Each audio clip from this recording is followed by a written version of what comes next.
Wipro bersama saya Betania yang akan menjadi host pada kesempatan kali ini. Pada topik hari ini kami akan membahas apakah harapan dalam Kristus masih relevan di tengah realita kehidupan modern. Di sini kami sudah ada tim pro, apa kabar Desa? Dan tim kontra ya. Halo. Tanpa berlama-lama silahkan duduk. Kita akan langsung membahas secara bergantian. Mari kita mulai dari pertanyaan pertama. Di tengah tingginya tingkat stres dan kecemasan anak muda akibat beban akademik masa depan, apakah harapan dan doa benar-benar bisa menenangkan jiwa secara konkret? Silakan. Oke, terima kasih atas pertanyaannya untuk Mas Bedania. Menurut saya itu sangat konkret karena ketika anak muda modern itu mengalami burnout, depresi, itu harus berserah kepada Kristus saja. Jadi dia harus berfokus kepada Tuhan Yesus Kristus. Itu juga akan memberikan damai sejahtera yang melampaui segala akal. Yang seperti kita tahu tulis dalam ayat Filipi 4 ayat 6 sampai 7 dalam kitab. Doa bukan sekedar pelarian, tetapi penyerahan beban kepada Tuhan yang memegang kendali masa depan kita. Itu saja dari saya. Silakan Saya kurang setuju sebenarnya dengan pernyataan tersebut karena di dunia modern ini masalah atau anxiety itu dianggap sebagai masalah klinis atau masalah psikologis. Jadi menenangkan diri hanya dengan memberi pengharapan kepada pikiran kita tanpa pergi ke psikolog, minum obat jika diperlukan atau mengurangi beban kerja secara real tidak akan menyelesaikan masalah. Namun itu hanya memberikan sebagai efek placebo sementara saja. Di era modern yang menuntut hasil serba instan dan cepat, apakah konsep menantikan waktu Tuhan masih masuk akal untuk dijalankan? Oke, maksud lainnya jelas dia relevan karena dunia kerja dan pendidikan sekarang itu bergerak dalam hitungan detik. Kalau kita dituntut mengambil keputusan, baik namun kita malah pasif dan waktu Tuhan tanpa kejelasan, kita akan tertinggal dan kehilangan momentum. Waktu adalah uang dan kesempatan. Oke, baik. Akan saya jawab. Nantikan waktu Tuhan itu bukan berarti kita tidur atau bermalas-malasan, kan? Justru itu melatih ketekunan kita dan kesabaran agar tidak ceroboh. Banyak loh anak muda modern sekarang yang hancur karena mengambil jalan instan. Menanti waktu Tuhan mengajarkan kita bahwa proses itu penting demi membentuk karakter yang kuat. Lanjut ke pertanyaan ketiga, apakah Alkitab mengajarkan kita untuk tidak khawatir untuk hari esok seperti Matius 6 ayat 34? Namun bukankah kehidupan modern justru mewajibkan kita untuk khawatir agar bisa membuat perencanaan finansial dan karir yang matang? Betul sekali. Rasa khawatir atau cemas akan masa depan itulah yang mendorong manusia modern untuk menabung, ikut asuransi, investasi, dan belajar giat. Kalau kita terlalu santai dan harfiah menelan ayat jangan khawatir akan hari esok, kita tidak akan punya persiapan finansial yang matang di masa tua kita nanti.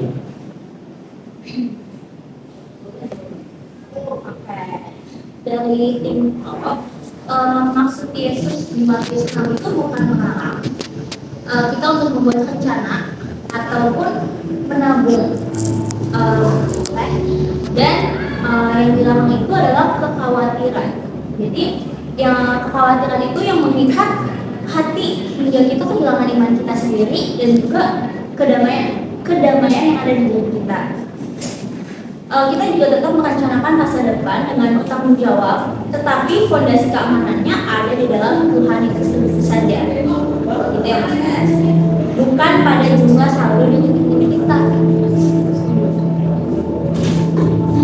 Lanjut, ada pertanyaan kedua.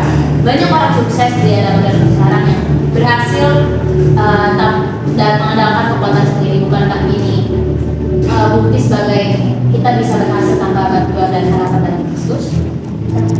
Terima kasih pertanyaannya. Pertanyaannya sangat bagus ya. Tapi saudara sudah saya menjawab sebagai materi di dunia memang bisa dicapai oleh siapa saja secara universal. Tapi kesuksesan nantinya tidak menjamin kekosongan jiwa terpenuhi. Banyak loh orang-orang kaya dan populer yang justru merasa hampa dan berakhir tragis. Harapan dalam Kristus lah yang menawarkan kepenuhan batin dan kepastian keselamatan yang tidak bisa diberi dengan kesuksesan duniawi. Benar nggak sih guys? Benar. Oke Tessa, tapi itu hilirisasi yang ekstrim Tessa. Banyak juga orang non religius yang hidupnya sangat damai, bahagia, damai dan bermakna melalui aksi kemanusiaan dan hubungan keluarga yang sehat. Jadi kebahagiaan dan ketakuan mental itu murni hasil dari kerja keras, psikologis dan lingkungan, bukan hak eksklusif sebuah iman rohani. Lanjut ke pertanyaan kedua. Saya kumpulin 2 ayat 17 mengatakan iman tanpa perbuatan adalah mati. Bukankah ini berarti pada akhirnya yang menentukan keberhasilan di dunia modern adalah kita sendiri dan bukan hasil dari iman kita? Silakan tim pertanyaan. Terima kasih atas pertanyaannya. Nah, ini poin utama kami. Di sekolah atau di kantor yang dinilai adalah hasil kerja nyata atau action. Anda tidak akan lulus ujian atau naik jabatan hanya karena rajin berdoa. Tapi kalau nilai itu atau performa kerja Anda baik, justru itu yang mengubah nasib kita ke depannya. Tindakan nyata manusia yang mengubah realita, bukan saja pasrah pada iman kita. Bagus sih, masuk akal sedang proses. Cuman kan kita juga harus mengenal Tuhan dalam setiap kehidupan kita. Boleh jawab kembali? Oke. Justru ayat itu tuh mendukung Tiko ya, tapi iman dan perbuatan itu tidak bisa dipisahkan. Kenapa? Karena harapan dalam Kristus itu menjadi bahan bakar atau motivasi utama kita untuk bekerja keras secara jujur dan berintegritas. Kita melakukan perbuatan nyata itu bukan hanya dengan kekuatan ego kita sendiri, nggak boleh kan kita tuh berdiri pada keputusan kita sendiri. Nah, kita melakukan perbuatan nyata, melainkan sebagai bentuk ibadah dan bentuk kita kepada Tuhan. Itu aja sih dari Trinito ya. Oke, bagus ya.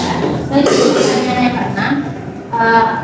Ada pertanyaan tentang FOMO atau fear of missing out. Media sosial memicu krisis identitas dan fenomena FOMO ini. Apakah identitas dalam Kristus benar-benar ampuh untuk menghentikan anak muda dari keinginan mencari validasi dunia digital seperti motivasi dan sebagainya?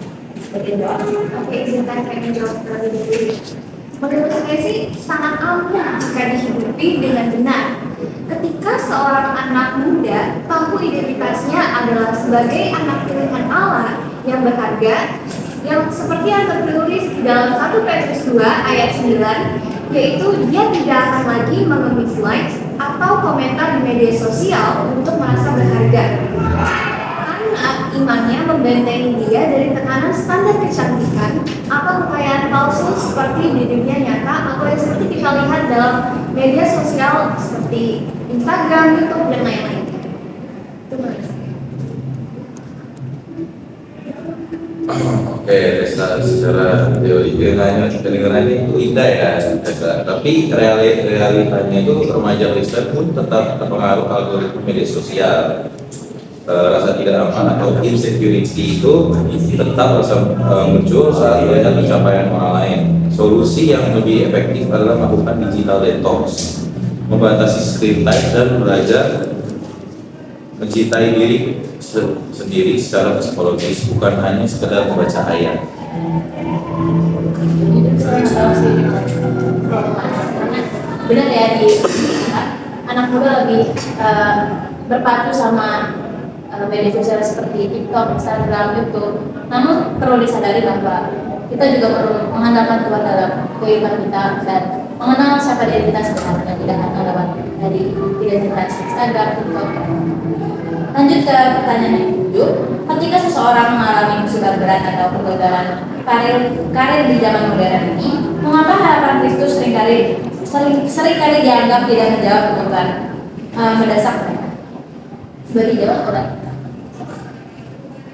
Oke, menurut kami itu dari tim kontra. Sebab ketika seorang bangkrut atau kehilangan rumah mereka yang mereka butuhkan adalah bantuan finansial modal atau pekerjaan baru secara konkret. Kata-kata penyemangat rohani seperti Tuhan punya rencana indah terkadang justru terasa hambar dan tidak menyelesaikan kegagalan itu atau tagihan untuk saat itu juga. Oke. Nabi Moses, Tuhan itu seringkali menjawab kebutuhan konkret kita itu justru melalui komunitas gereja yang diadakan di gereja atau sesama orang yang beriman dan percaya kepada Kristus yang digerakkan oleh kasih Kristus. Selain itu, di tengah kegagalan juga, hal pertama yang perlu diselamatkan adalah mental dan semangat orang tersebut agar tidak melakukan hal yang tidak diinginkan seperti bunuh diri. Dan juga harapan dalam Kristus memberikan kekuatan supernatural bagi jiwa mereka untuk bangkit lagi dan mulai berjalan lagi dan sesuai dengan kehendak Kristus. Itu dari saya. Pertanyaan ini membahas gimana cara anak muda biasa mencari motivasi dan quotes di media sosial. Namun perlu disadari kalau misalnya quotes itu tuh terkadang membawa kita dalam dosa dan tidak mengingat akan rencana Tuhan dan kedepannya. Makanya kita perlu untuk selalu menggali Alkitab dalam pertanyaan yang berikutnya. Di era modern yang sangat menghargai inklusivitas dan keberagaman, apakah mengklaim bahwa harapan hanya ada dalam Kristus justru terkesan tidak relevan dan menutup diri sebagai sosial? Oke, izinkan saya menjawab. Benar sekali, klaim eksklusivitas ini seperti keagamaan itu seringkali memicu sukat sosial dan intoleransi di masyarakat modern. Nilai-nilai kebaikan, kasih, dan harapan itu sifatnya universal, menghargai moralitas universal tanpa memandang latar belakang agama jauh lebih relevan untuk kedamaian dunia saat ini. Ya oke, izin saya bantah sedikit ya statement kamu ya. Untuk menurut saya, meyakini harapan dalam Kristus tidak membuat kita menjadi pembenci orang lain. Justru, ajaran utama Kristus adalah kasihilah sesama manusia tanpa terkecuali. Kami memegang teguh iman kami sebagai kebenaran pribadi, namun tetap membuka tangan lebar-lebar untuk saling bekerja sama dan mengasihi semua orang dari latar belakang apapun. Lanjut ke pertanyaan 11. Banyak anak muda modern meninggalkan gereja karena merasa khotbah atau ajaran agama terlalu teologis dan kuno. Bagaimana iman Kristen bisa tetap relevan jika beradaptasi dengan sains atau logika saudara? Silakan. Izinkan saya menjawab. Jadi sains modern malah menawarkan jawaban berbasis data dan bukti realis atas asal-usul dunia dan masalah manusia. Ketika doktrin agama berbenturan dengan logika atau ilmu pengetahuan, generasi muda yang rasional pasti akan memilih sains karena lebih terbukti secara nyata dibandingkan keyakinan spiritual. Izinkan saya menjawab sains dari iman itu tidak bertentangan. Sains menjelaskan bagaimana dunia itu bekerja, sedangkan iman dalam Kristus menjelaskan mengapa kita ada di sini. Dan apa tujuan hidup kita sih? Iman Kristen itu tidak arti logika. Alkitab justru mendorong kita untuk memperbarui akal budi. Kristus telah tetap relevan karena sains secanggih apapun itu tidak akan pernah bisa memberikan kedamaian hati atau pengampunan dosa sama seperti Kristus. Itu sudah saya. Oke, lanjut ke pertanyaan yang terakhir. Di tengah dunia yang tidak ada ketidakpastian global saat ini, apa bukti konkret bahwa harapan dalam Kristus itu tidak berakhir dengan sia-sia? Oke, izinkan saya menjawab. Hingga hari ini sih perang kelaparan dan ketidakadilan masih terjadi di mana-mana ya, secara nyata.